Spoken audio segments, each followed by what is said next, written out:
with Team Jesus International. I'm going to show you 3 quick ways to identify a false preacher. You ready? All right, number 1. Okay, number 1, it's about money. It's about money. There's always a promise. God will bless you 10 times you see. There used to be an evangelist on the radio who said, send me in your $37 and I will pray for you and you will have positive proof that God answers prayer. Let me tell you something. The Bible is positive proof that God answers prayer. And you don't have to give to man for God to hear you. Number 2, right? This is what we call self-help.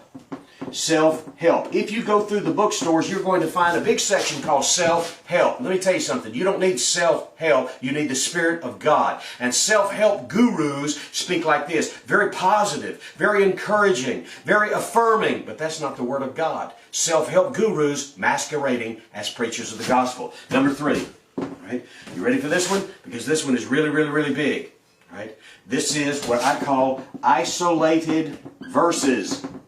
Isolated verses. In other words, if you read the Word of God, you need to not just take one verse, read what's come before, read what comes after. Make sure you have it in context, because sometimes preachers will take one verse and make it say what they want to say. And so they're busy making their point, not God's point. Here's 3 ways. 1, 2, 3. You can identify a false preacher. They're about money. They sound like self-help gurus, and they only use isolated verses to make their own point.